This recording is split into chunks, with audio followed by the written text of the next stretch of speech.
Bom, vamos lá? Vou falar agora de técnicas um pouco mais avançadas, tá? Então, começando com a segmentação, todo mundo entendeu o conceito de segmentação?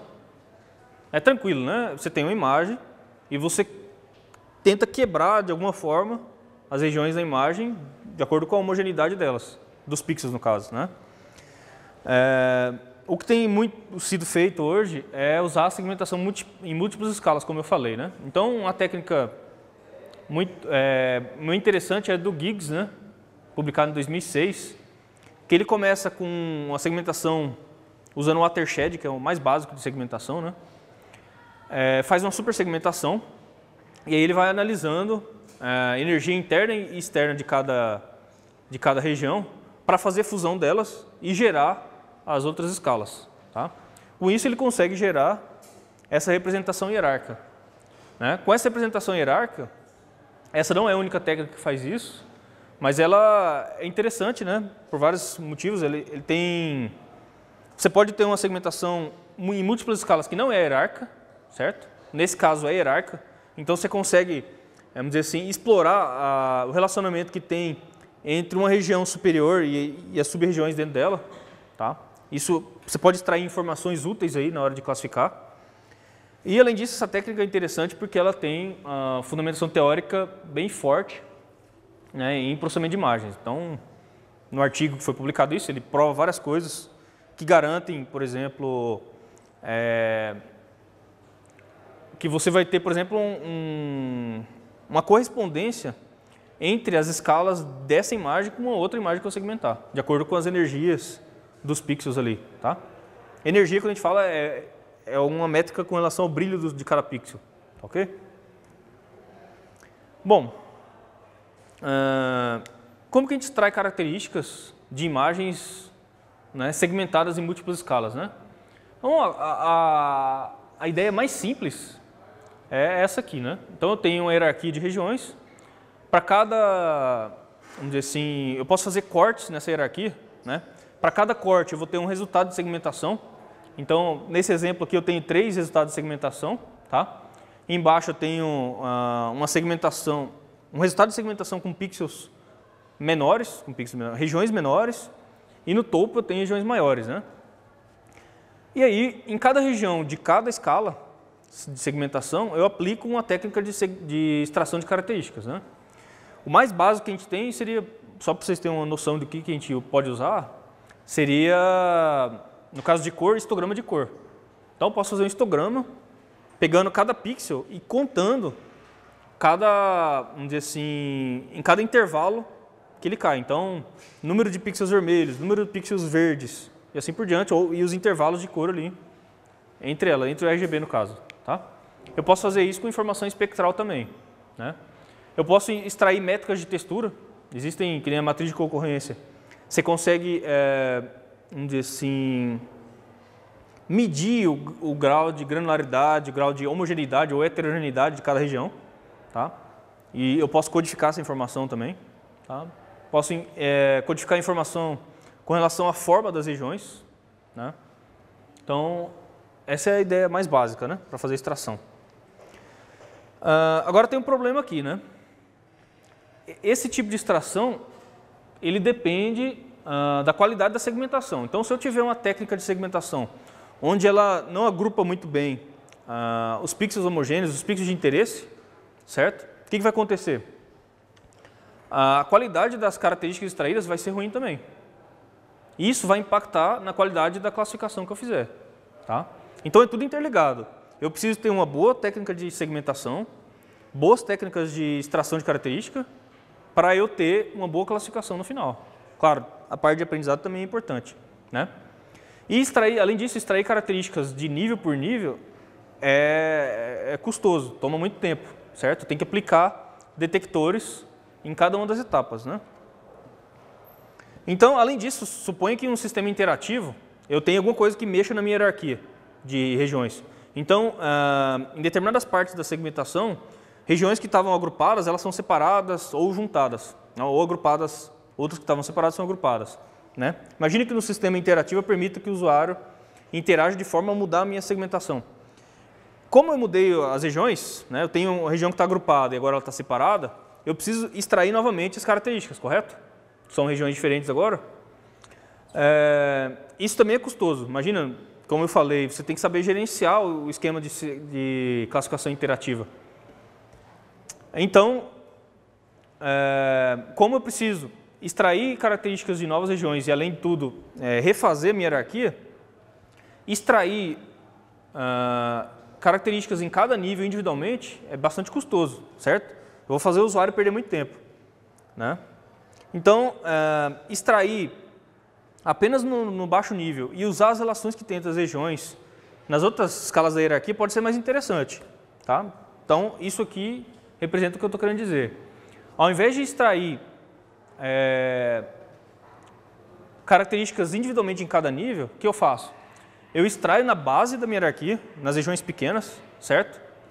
E aí eu tento, de alguma forma, usando a relação hierárquica que tem entre as regiões, explorar isso, certo? E gerar representação para as outras regiões dos outros níveis, correto? Então isso aqui acaba sendo mais rápido do que extrair características de baixo nível em todos os níveis da hierarquia. Bom, então como que funciona essa ideia, né? Na base da minha hierarquia eu tenho regiões pequenas, correto? O que acontece? Eu extraio informações ali embaixo. No caso de histogramas, eu posso estimar um histograma que representa uma imagem no topo baseado nas sub-regiões. Então a ideia da propagação é isso. Eu extraio informações de baixo nível aqui e combino elas para representar as outras regiões lá em cima. Tá? Isso é mais rápido do que extrair regiões individualmente em cada nível.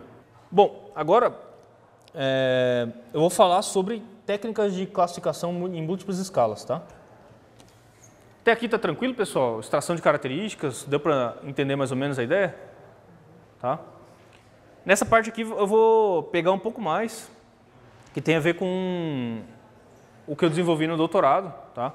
Então, é o que tem em estado da arte para fazer classificação em imagem de sensoriamento remoto, principalmente em imagem de alta resolução. Tá?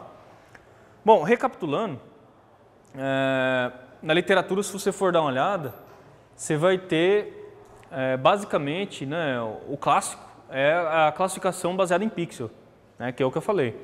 Para cada pixel, você tem a assinatura espectral e o material em solo, ele tem uma assinatura própria para cada material, né? Então, tanto é interessante isso que tem equipamentos que os especialistas usam que eles conseguem medir o nível de radiação captada em solo, né? E eles usam essa informação para saber o que tem na imagem. Tá? Então, é bastante interessante isso. Qual que é a ideia com relação a essas técnicas baseadas em pixel, né? Eu sei assim, o valor de cada assinatura espectral de cada pixel, certo? Então eu uso isso como um vetor de características, né? E aí, lá no meu espaço de características, eu uso alguma forma de machine learning, algum aprendizado, para tentar separar as classes de interesse ali. Tá? Então, como eu tinha falado, imagine que o pixel azul ele é café e o pixel vermelho não é café. Quando eu tiver alguma amostra, algum outro pixel com assinatura muito próxima do azul, a chance dele ser café é muito grande. Tá? Então, eu tendo um conjunto grande de amostras de café, o que a gente tenta fazer é tentar, dentro do espaço ali de features, né, numa dimensão, eu tento isolar, separar ali o que é classe de café do que não é café, para quando algum outro pixel aparecer, eu saber se ele é café ou não. Tá? Só para exemplificar.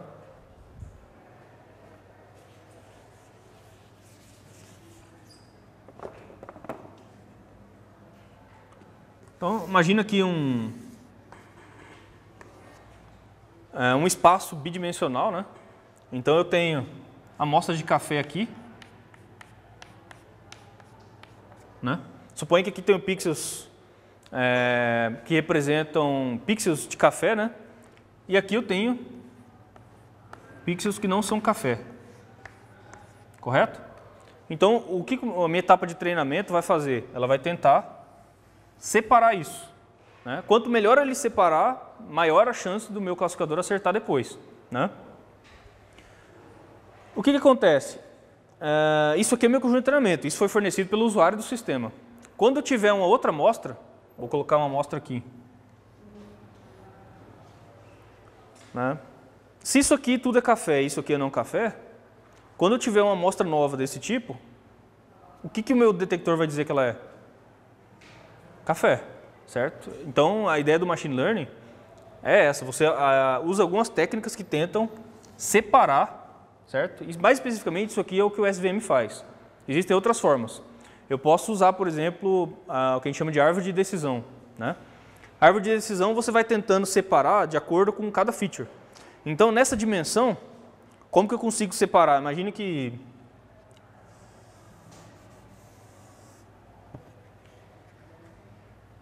no caso da árvore de decisão, eu tento ir definindo, vamos dizer assim, thresholds, né? Vou tentando fazer alguns cortes no meu espaço para tentar definir o que eu quero. Então, eu posso definir um threshold aqui, certo? Que nessa dimensão aqui eu consigo separar o que é café do que não é, certo? E eu posso definir um outro threshold aqui, onde eu consigo separar, eu dei uma enviesada, tá? Onde eu consigo separar o que é café do que não é, tá? Então, eu sei que qualquer amostra que tiver mais do que esse valor aqui, né? E mais do que esse valor aqui, certo? Ambos, eu sei que ele pode ser café. Então, é isso que faz a árvore de decisão, tá ok? E aí existem várias técnicas, várias formas diferentes de você particionar esse espaço aqui para tentar gerar um detector, correto?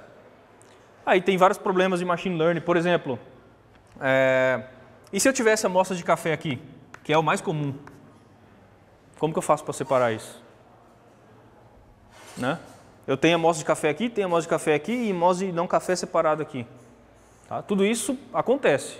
E é isso que torna o problema difícil de ser resolvido. Tá? Aí, por exemplo, como eu falei, a questão de fazer fusão de classificadores, né? Eu posso ter um classificador que ele é especialista em detectar esse tipo de café. E posso ter um outro que é especialista em detectar esse tipo de café. O que eu faço? Arrumo uma forma de combinar eles, de forma que eu consiga separar os dois tipos de café aqui e detectar os dois corretamente. Certo? Dúvidas?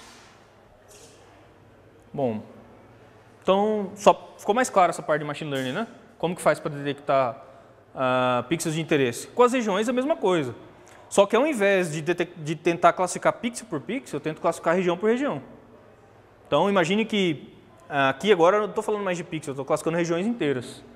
Então, quando aparecer uma outra região, suponho que isso seja uma nova região, eu vou atribuir a todos os pixels daquela região o mesmo rótulo, vamos dizer, ou dizer que todos aqueles pixels são café. Então, o que muda é isso, além da extração de características. Bom, aqui tem um resultado de segmentação, né? Como eu falei na literatura, o mais comum é a classificação baseada em pixel. Mais recentemente, várias técnicas têm explorado regiões, então eu segmento, extraio informações das regiões e aí ao invés de classificar pixels, eu classifico regiões, correto?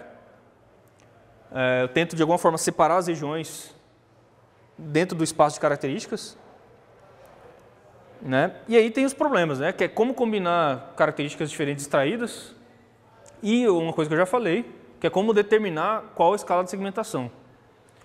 Aí que vem o uso daquela segmentação em múltiplas escalas que eu falei, correto? Então agora eu vou explicar mais ou menos como que a gente poderia explorar essa segmentação multiscala para conseguir melhores resultados na classificação de sensoriamento remoto. Então isso aqui é a técnica que eu propus no doutorado, que se você olhar aqui, os 3 passos são os mesmos que eu mostrei lá na parte de reconhecimento de padrões de sensoriamento remoto. Você vai ter uma etapa de representação, onde nesse caso eu chamei aqui de segmentação multiscala, tá? Você vai ter uma etapa de extração de características, que é a mesma coisa que eu tinha comentado lá. E por último, uma escala de treinamento, onde eu vou fazer um esquema de treinamento em múltiplas escalas, né? No caso da segmentação multiscala, eu usei a técnica do Giggs para segmentar a imagem. Então isso vai me gerar diferentes representações em cada nível de segmentação, tá? De acordo com a figura aqui. A parte de extração de características, eu já expliquei mais ou menos como a gente faz. E aí tem a parte de treinamento, né? Como que eu faço para usar características extraídas de diferentes níveis? Né? Então, durante o doutorado eu propus duas técnicas diferentes, né? Treinamento em múltiplas escalas, multiscale training, e um outro que é uma variação, que é o treinamento hierárquico em múltiplas escalas. Tá? Essas duas técnicas elas são baseadas na técnica de boosting. Lembra que eu falei que uma boa ideia para você fazer classificação é se você tem classificadores complementares, você tentar combinar eles. Né? Boosting, no caso, tem algumas variações, mas o mais clássico é o algoritmo do AdaBoost. Ele tenta, vamos dizer assim, combinar classificadores fracos. Então você tem vários classificadores fracos. Imagine classificadores que acertam parcialmente isso, certo? O ideal é que o classificador seja um pouco melhor do que o aleatório. O que é aleatório? Quando entrar isso aqui, uma hora eu digo que é café, outra hora eu digo que não é café, isso é aleatório. A tendência em problemas binários é que o detector ele acerte 50% de cada coisa. Né? É estatística, né? Probabilidade no caso. O que acontece? O que eu preciso é de classificadores que sejam um pouquinho melhor que o aleatório. Por quê? Nesse caso, usando o algoritmo AdaBoost, é um tipo de algoritmo usado em Machine Learning que ele aprende com erro. E o aprender com erro ajuda você a detectar quais são as amostras mais difíceis. Então imagine, no caso do café, isso acaba sendo muito interessante.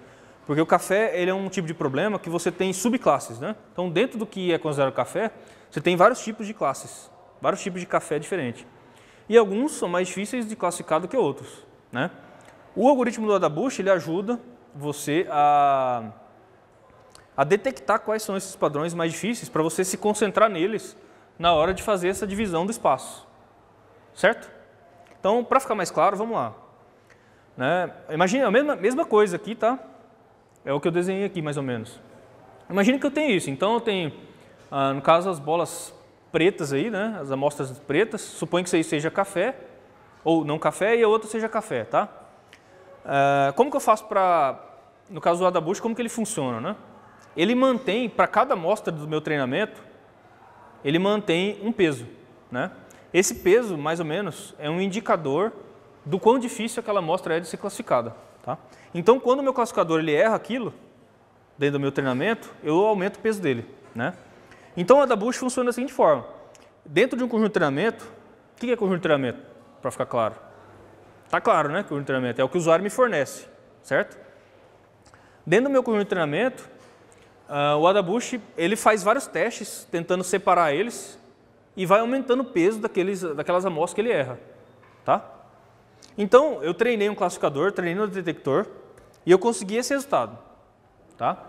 Então, o meu classificador fraco, que eu testei aí, ele errou duas amostras ali dentro do próprio treinamento. Errou uma amostra preta e uma amostra cinza.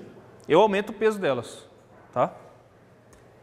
Depois, no segundo round, o meu melhor classificador dentro desse treinamento foi esse, meu classificador fraco, certo? Então aí ele errou duas amostras cinzas, né? Aumenta o peso, tá? O próximo, é importante falar que a cada interação eu vou tentando selecionar o classificador fraco que melhor acerta, considerando o peso de cada amostra.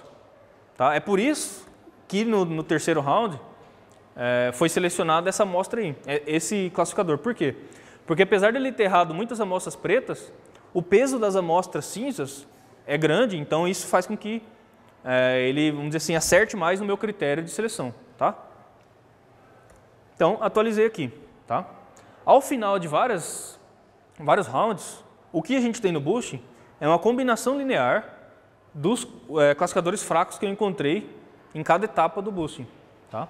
E esse classificador linear, se ele for bem desenvolvido, implementado, ele costuma ser melhor do que usar um classificador forte só. Tá? Então, qual que é o princípio do boosting? Usando vários classificadores fracos, eu consigo gerar um classificador forte. Essa é a ideia dele. Certo? Tranquilo? Tá? Isso aqui não foi eu que propus, tá? Já tem na literatura. O que eu propus é o classificador, a classificação em múltiplas escalas, né? Então, aqui a gente tem representação em múltiplas escalas, igual vocês já viram lá, né? Eu tenho uma segmentação hierárquica, eu seleciono alguns cortes nessa hierarquia, alguns cortes que vão me dar regiões de tamanho diferente, né? E aí, como é que a gente faz? Eu extraio características para cada um dos níveis da minha hierarquia, eu extraio características. Então, para essa segmentação, cada região ali naquela segmentação vai ser um ponto no meu espaço de características, tá? Ali no caso tem mais pontos do que regiões, mas é só para ilustrar, tá? A mesma coisa para a segunda e a mesma coisa para a terceira escala, né? Então, como que a gente faz? Esse é o que a gente chama de conjunto de treinamento, tá? Eu seleciono classificadores fracos para cada uma delas. Então, para cada escala, eu vou testar um classificador fraco e eu vou selecionar o melhor deles, né? E eu vou avaliar eles no que a gente chama de conjunto de validação. O conjunto de validação, ele é um pedaço do meu conjunto de treinamento, certo? Então, o que é o conjunto de treinamento? O treinamento é o que o usuário me forneceu. Então, o conjunto de validação é um pedaço que eu sei quais são os rótulos de cada região, tá ok? E só que eu não usei ele para treinar os classificadores fracos. Para que eu uso isso? Eu uso isso para avaliar cada classificador fraco. Então, eu treino o classificador fraco num conjunto de regiões e eu avalio em outro conjunto. E o classificador que conseguiu o melhor resultado naquele conjunto de validação, ele é selecionado, certo? Como o classificador fraco daquela rodada. Correto? Então, eu fiz a avaliação de cada um. E aí, suponho aqui no caso, que a gente selecionou esse, né? O que a gente faz? A gente seleciona vários classificadores fracos desses, certo? E no final a gente vai ter uma combinação linear dos classificadores em múltiplas escalas, né? Qual que é a sacada desse método, né? Qual que é a sacada dessa ideia? Quando eu executo esse tipo de arcabouço, o que vai acontecer? Eu seleciono diversos classificadores fracos ao longo das interações em diferentes escalas. Então, e é importante dizer aqui que cada escala eu aplico descritores diferentes. Então, eu posso ter textura em um, cor em outro, uma técnica que captura textura diferente da outra em várias escalas. No final, eu vou ter alguma coisa que combina tudo isso, certo? Que é mais forte do que um classificador forte. No geral, é mais forte do que um classificador SVM, por exemplo. Tá? Porque eu consegui combinar coisas diferentes e em escalas diferentes. Qual que é a vantagem desse método? Eu não preciso me preocupar em definir qual é a melhor escala. Então, se uma determinada aplicação ter regiões pequenas é melhor, eu consigo resolver o problema. Por quê? Porque essa técnica ela vai selecionar classificadores fracos nas escalas inferiores, correto? Por outro lado, se eu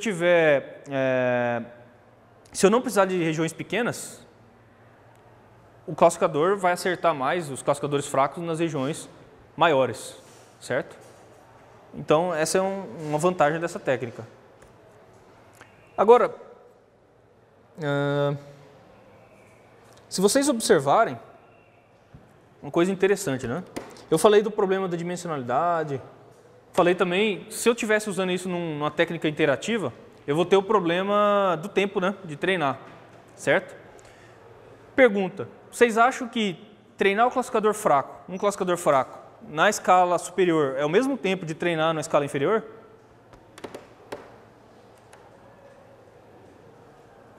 O que vocês acham?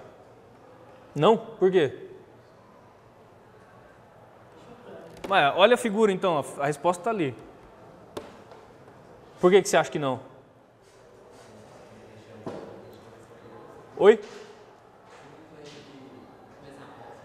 Exatamente. Eu tenho muita amostra nas regiões inferiores. Tem regiões menores, mas eu tenho muitas amostras. Então, o tempo para eu criar um hiperplano, alguma coisa que separe, né, as amostras, ali embaixo, é muito maior do que lá em cima. Tá? Isso aí faz o quê? Quando eu gero o teste, se eu tentar paralelizar isso, né, jogar cada classificador fraco o teste para um core diferente, o que acontece? Esses de baixo aqui, essas amostras de escalas menores, vão tomar muito mais tempo de processamento. Elas vão ter, o meu método vai ter que ficar esperando elas terminarem para juntar tudo e avaliar. Certo? Então, e além disso, se você for olhar, essas regiões menores, como as regiões são muito pequenas, né? Então, lá em cima eu tenho regiões enormes assim. Lá embaixo eu vou ter um monte de regiãozinha pequena. Essa região aqui foi quebrada, né? Se você for olhar, existe muita redundância de informação. Eu tenho regiões aqui com o padrão muito parecido com as outras que estão aqui. A pergunta é, será que eu preciso de tanta região nas escalas de baixo? Não sei. Será que eu preciso usar as regiões menores? Não sei, né? Então, pensando nisso, nesses questionamentos, né, eu propus uma outra abordagem, que é o treinamento hierárquico. Então, qual que é a ideia do hierárquico? É eu tentar, de alguma forma, como o treinamento nas regiões maiores ela é mais rápida, eu tento, de alguma forma, começar pelas regiões maiores e eu só uso as regiões pequenas nas regiões que eu não consegui classificar adequadamente. Então, o Adabush ele não me oferece a opção de eu saber quais são as amostras mais difíceis. Então, está aí a ideia. Se eu consigo saber quais são as regiões mais difíceis de classificar, pode ser que numa escala inferior, quebrar essa região seja melhor. Mas eu não preciso quebrar as outras que eu já identifiquei como correta. Correto? Então, essa é a ideia. Então, no treinamento hierárquico, o que a gente faz? A gente começa na escala maior, né? Eu testo os classificadores fracos aqui, avalio ele da mesma forma, e aí, como depois de alguns rounds eu sei quem são as amostras mais difíceis de classificar, eu uso essa informação para remover amostras na escala inferior. Então, aqui seriam as amostras que eu usaria para treinar nesse round. Eu identifico quais são... bom, eu não sei quais regiões aqui que eu consegui identificar bem. As regiões fáceis nesse nível de cima, eu sei quem são. Então, sabendo que essas regiões menores aqui, elas fazem parte dessa região aqui de cima, eu posso excluir elas no treinamento embaixo, porque elas são fáceis de classificar. Eu já resolvi com outra escala. Então, o que eu faço? Removo isso, e aí eu testo os meus classificadores fracos apenas nas amostras difíceis. Tá? Depois de algum round, eu vou saber também quais são as amostras difíceis nessa escala, e aí eu faço a mesma coisa, e eu consigo remover as amostras redundantes ou fáceis na amostra de baixo, no caso na escala inferior. Tá? E com isso, eu consigo um resultado parecido, certo? Só que em tempo mais rápido, mais rapidamente do que, em menos tempo no caso, do que outra abordagem, vocês concordam? Como eu vou reduzindo, o treinamento vai ficando mais rápido. Isso aqui é ideal, no caso, para usar num esquema interativo de classificação, porque o tempo é reduzido. Né? Bom, aqui é o esquema geral, como que funciona. Né? Bom, como o nosso tempo está curto, eu vou falar das vantagens e desvantagens de cada uma das técnicas. No caso da técnica múltipla escala, né, o MSC no caso ali, a vantagem dele é que ele não precisa de uma abordagem hierárquica, porque ele não explora a relação que tem de uma região na escala superior para a região na escala inferior, correto? Então, eu posso ter qualquer tipo de técnica de segmentação que consiga gerar regiões em múltiplas escalas, mesmo que uma região não, vamos dizer assim, que não tenha uma relação hierárquica. Por exemplo, o que eu quero dizer com isso? Né? Num esquema hierárquico, uma região em um nível, ela é formada por sub-regiões aqui. Então, se um pixel ele pertence a uma região aqui, obrigatoriamente ele tem que pertencer à mesma, vamos dizer assim, se dois pixels pertencem à mesma região aqui, obrigatoriamente eles têm que pertencer à mesma região aqui, no esquema hierárquico. Um esquema de segmentação em múltiplas escalas não hierárquico, eu posso ter uma região grande, certo? Vamos dizer que aqui seja o mesmo espaço da região, mas eu posso ter um negócio assim.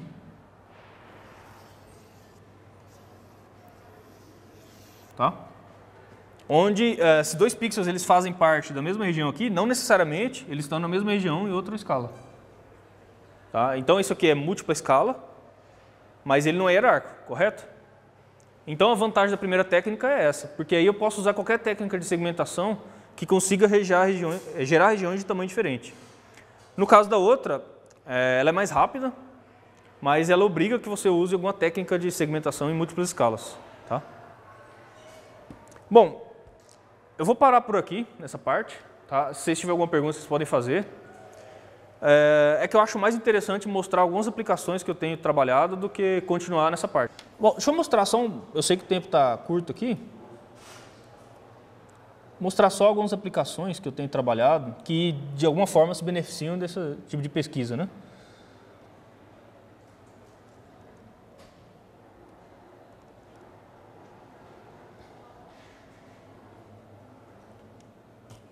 Então aqui hoje eu estou trabalhando uma técnica de classificação multiscala que ela usa uma outra técnica de classificação chamada OPF. Tá?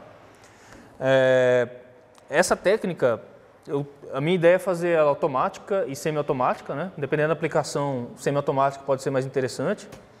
E ter aplicação em 3 frentes aí, mas podem ter mais. Isso aí é o que eu estou usando para validar a ideia. Né? Uma é a fenologia, né? Fenologia é o estudo de folhas, né, no caso das plantas, né? E você consegue estudar isso ao longo do tempo, no caso, né? Então, o estudo no caso, é um projeto junto com os biólogos, né, lá da Unicamp. Inclusive tem um professor que acho que é daqui da UFMG dentro do projeto também. Isso aí é interessante o quê? Você identificar padrões fenológicos, tal, isso aí pode ser muito importante para analisar mudanças climáticas, né? Então, essa questão do aquecimento global, tudo isso está relacionado nessa pesquisa, né? Então, o que a gente tem? Os biólogos eles mantêm uma torre, né? Aqui não dá para a gente chamar de sensoriamento remoto porque a gente tem contato físico com a câmera, mas o princípio é o mesmo, né? Então, tem uma torre onde fica uma câmera no topo, uma torre de 18 metros, que ela monitora uma região de cerrado lá no interior de São Paulo. Esse é o tipo de imagem que é gerado por essa câmera, né? Então, no centro, a gente tem a torre aí, ela é uma imagem esférica, e na borda a gente tem o que seria o horizonte. Tá? Uma pergunta básica aí, que é bem interessante na questão de reconhecimento de padrões. Eu posso usar regiões da borda da imagem? No caso, próximas da... Sim ou não? Não? Por quê? Oi? Distorcido, exatamente. Então, pode ser a mesma planta que tem na borda e a mesma planta que tem no centro. Eu dificilmente vou conseguir extrair informação espacial de forma que eu consiga classificar as duas adequadamente. Então, no geral, o que é feito nessa aplicação é usar só os pixels do centro da imagem, tá? Porque eles não têm tanta distorção. E aí, ao longo do dia, são coletadas 12 imagens diferentes, né, em diferentes horários. E aí a gente consegue estabelecer o que seria informação temporal. Então, lembra que eu falei de assinatura espectral? Aqui eu consigo, devido a essa coleta, para cada pixel da imagem eu consigo ter uma série temporal. Eu consigo ver a variação dele ao longo do tempo. E isso é muito interessante porque as plantas ao longo do ano elas vão perdendo folha, vão florescendo, né? Uma planta pode morrer e cair, entendeu? E tudo isso pode dizer muito da região. Então, a ideia do projeto é monitorar isso. E o meu trabalho dentro desse projeto é reconhecer padrões dentro dessas imagens, né? Então, aqui a gente conseguiu um negócio interessante. Os biólogos eles falaram, ó, aquela lá no topo, no caso, detectada manualmente ali, eles marcaram a árvore ali naquela imagem, né? E falaram, ó, essa aqui é a espécie Aspidosperma, blá, blá, blá. Beleza. O que a gente fez? Usando essas técnicas que eu mostrei para vocês, a gente conseguiu, usando no caso a informação temporal, detectar outras espécies dentro da mesma imagem ali. Né? E os biólogos foram lá e verificaram que realmente era a mesma espécie. Né? Isso aqui é uma pesquisa que tem pouca coisa feita, né? Então tem muita coisa para ser vista. E uma das coisas interessantes que a gente detectou já é o seguinte, os biólogos, nos estudos deles lá de fenologia, eles costumavam usar a informação do horário do meio-dia, certo? Porque tem mais sol, a iluminação está melhor. Só que nos nossos testes, usando aprendizagem de máquina, a gente observou, e é muito interessante, que nos extremos do dia é mais interessante. Por quê? Como a luz bate inclinada, você consegue ter informação de textura. Então isso já é uma inovação na área de fenologia. Isso é interessante. E tem muitas outras coisas para a gente explorar nessa linha. Aí usa segmentação, usa machine learning, usa extração de características, mas observe que nesse caso a aplicação, o tipo de extração de característica é diferente, certo? Eu estou trabalhando com informação ao longo do tempo, né? Então isso muda muito.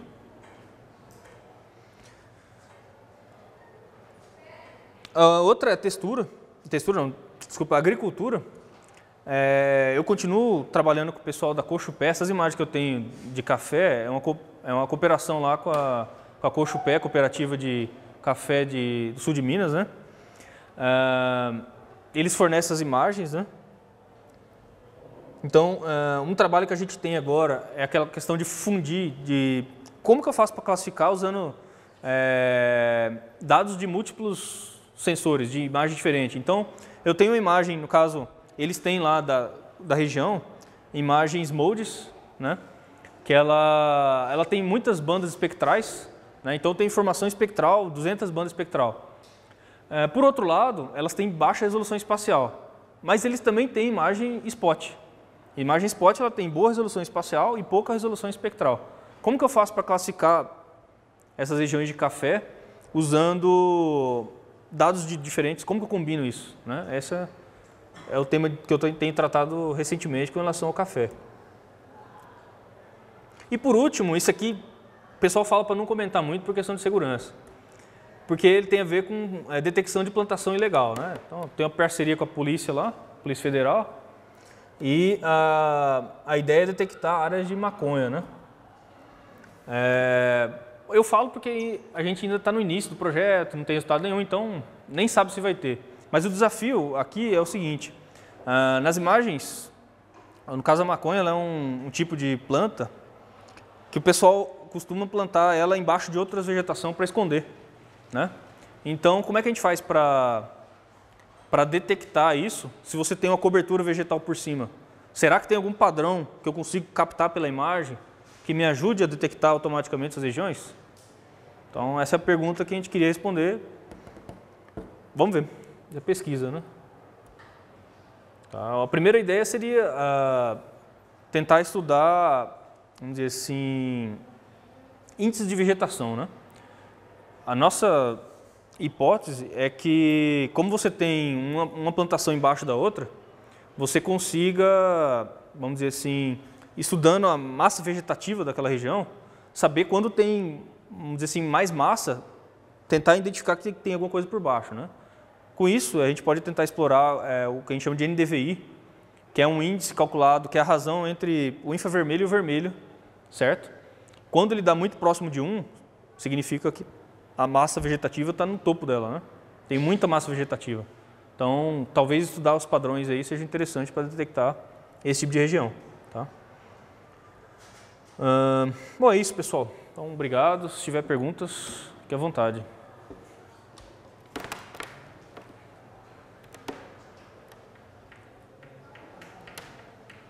Nada? Então tá bom. Oi.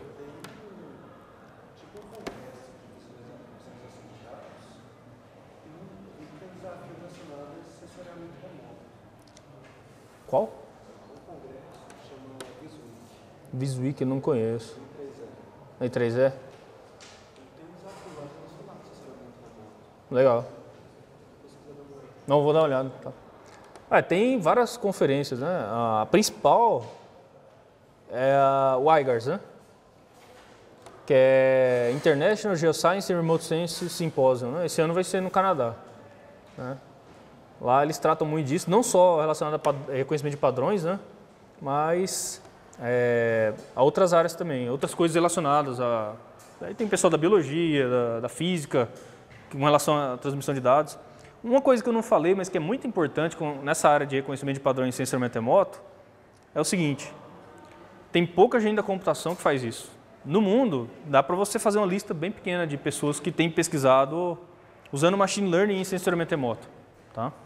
Por quê? Porque o pessoal mais próximo disso em computação seria o pessoal de visão computacional. Mas o pessoal de visão computacional, eles são preocupados com o que eles podem ver. Né? Enquanto o sensoriamento remoto é mais amplo, envolve mais informação, mais coisas. Então o pessoal ainda não despertou isso para isso, né? Então tem muita coisa para ser feita, é uma área muito interessante para se fazer um mestrado, um doutorado, tá? Qual a profundidade no solo que pode ser usada para fazer o reconhecimento? Depende da aplicação, né? Por exemplo, para detectar minério, o pessoal usa as imagens de radar, que elas penetram no solo, não sei quanto penetra, né? Mas no caso, para agricultura, já não precisa de imagens desse tipo, né? Você pode usar imagens que consigam pegar só a superfície, né? Depende. Depende do que você quer. Eu não sei se é possível detectar petróleo com imagem de sensoriamento remoto. Ouro dá, eu acho que ouro dá. Tá? Mas depende da imagem. Não deve ser um negócio fácil, porque imagem radar, ela tem muito ruído. Né? Então, se você... Eu que não tenho nenhum exemplo aqui. Mas a imagem radar, normalmente ela tem uns pontos, tipo o efeito sal e pimenta, né? A imagem ela fica cheia de pontinho de ruído. O interessante é que antigamente eles diziam que esse tipo de ruído atrapalhava a detecção. Hoje eles dizem, o pessoal que trabalha com essa imagem radar, que se você pode explorar o ruído a seu favor. Porque dependendo do que tiver, o ruído também é diferente do que tiver no solo. Então, é interessante, dá para trabalhar com isso. Tá? Certo? O meu e-mail, pessoal, é Jefferson, meu primeiro nome, com 2 S, tá? @dcc.fmg.br. Vou colocar aqui.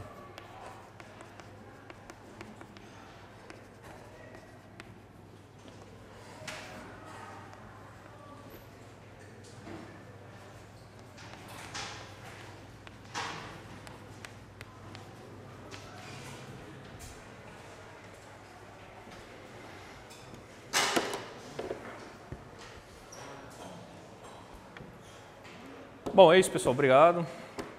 Até a próxima.